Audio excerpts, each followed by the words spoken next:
What is crackin'? What is good, Chop Squad fam? Today, I wanted to go over the recent One Piece chapter a little bit.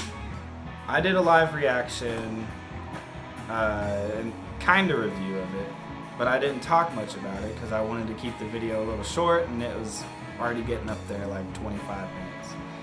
Turns out everybody made videos that are over an hour long on it anyway.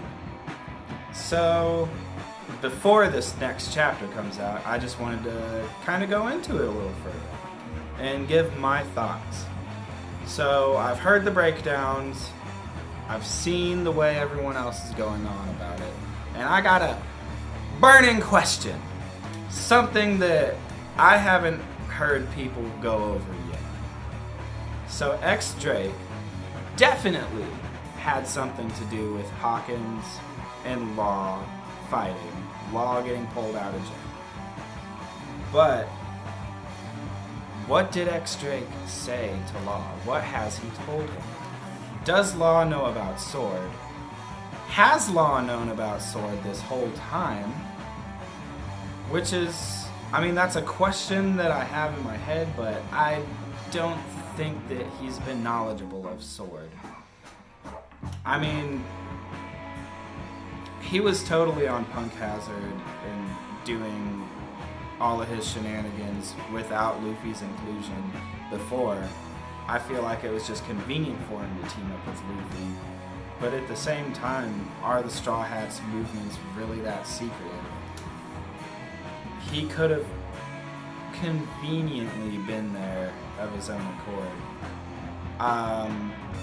As far as Sword goes, I think some of the members that might be involved. Okay, so we got Kobe, we got X-Drake. Who's another Marine that left out of nowhere in a big fuss? Aokiji.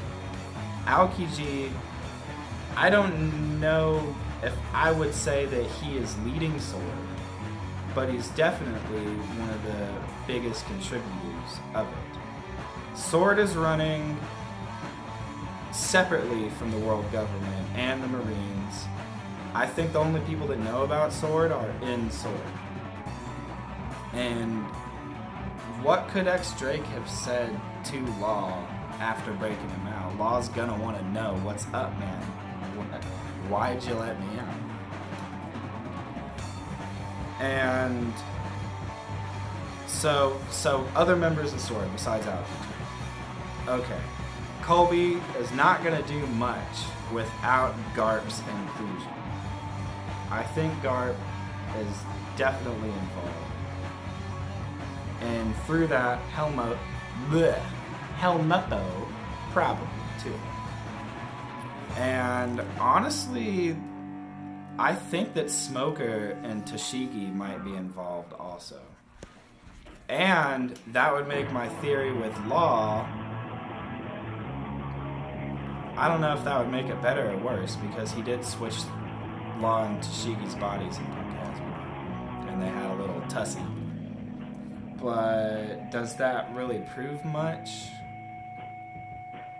I don't know. They're definitely all placed in the same area. Also, Punk Hazard had, you know, the big 10-day fight between Akainu and Aokiji. This has all been kind of rolling together ever since the time skip, really. And as far as Sword's objective, I think they're looking to tear down the Warlords. I don't know how they're going to go about getting to Shanks, if Shanks is a target, because I mean, unless somebody that's been with Shanks since the beginning has been a rat, I don't think he's letting new people in. I don't think it would be that easy to infiltrate the Red Hair Pirates. Blackbeard was a little easy. Big Mom would be easy. Kaido would be easy. But I don't know about Shanks. And next, I want to move on and talk about the abolishment of the Shichibukai. So, I think someone like Kobe has, I mean, unless he's gotten some kind of crazy power, and we're going to really see a badass fight between him and Boa Hancock, I don't think Kobe has any business trying to arrest Boa Hancock. But Vegapunk, it's been stated that he has made something that makes it so they do not need the Shichibukai anymore. So do you really think they're just rolling up in these ships expecting to just fight head on and arrest them? I think they're going to have whatever this thing is that Vegapunk has developed.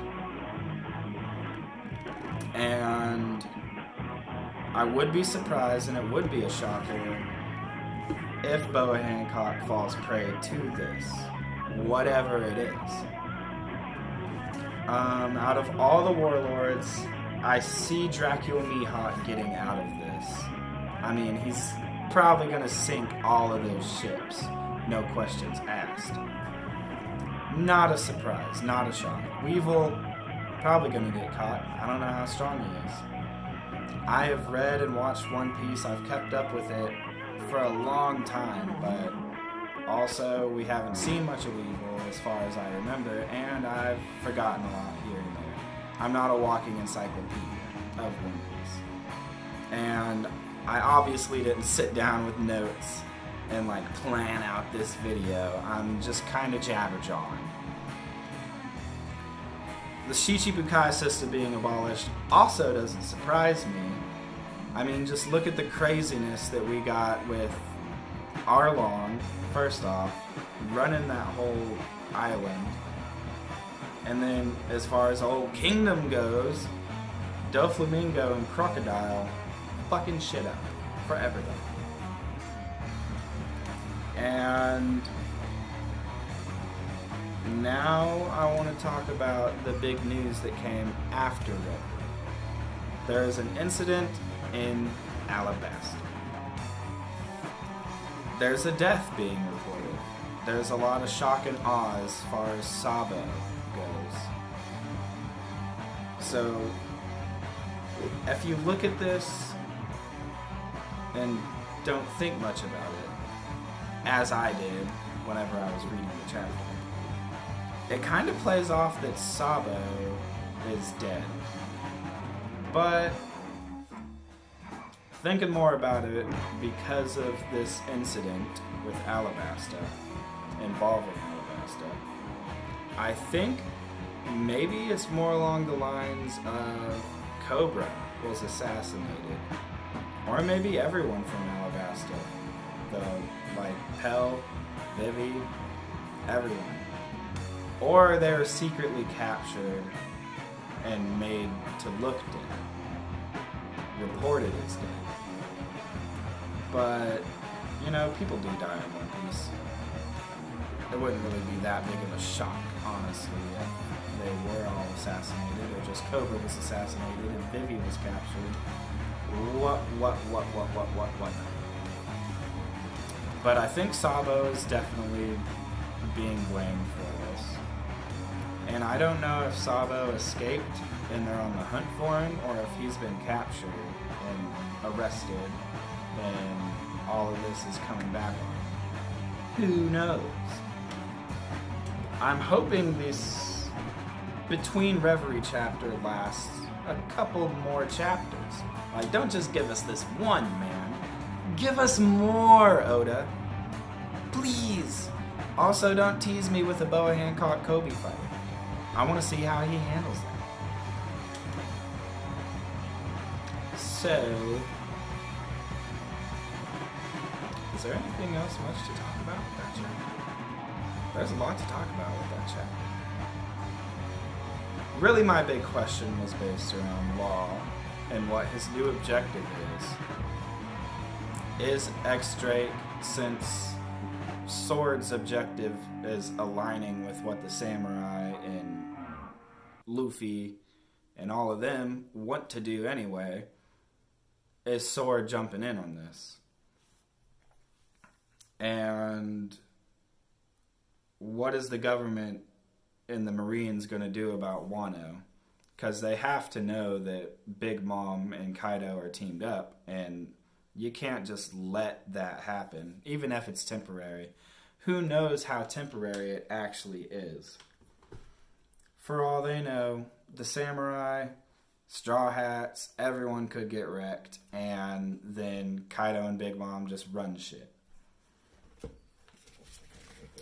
I want to know what exactly Blackbeard is going to pick up. I think he was referring to some of the Shichibukai, but it could have been the flame fruit from Sabo. It could have been he's heading to Wano. I mean, really, this chapter just raised questions. I mean, we wanted a conclusion of Reverie. We wanted to feel like we got the whole lowdown, and we just got more and more and more questions. And that's why everyone can sit here and talk about it for hours upon hours. And, I mean, it's mind-blowing. This chapter was amazing. Wouldn't give this chapter a 10 out of 10 because so many things happen off screen, and I feel like it could have played out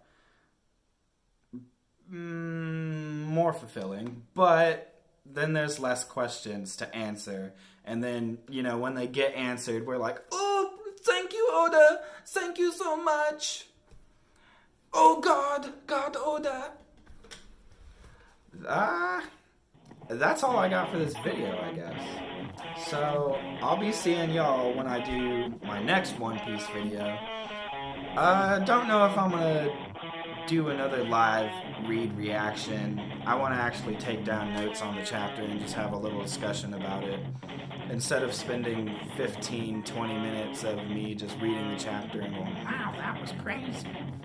Maybe I can actually just do a little 10-minute video talking about it, going through the chapter. That's all I have for this video. Thanks for watching if you got to this point, and keep chopping.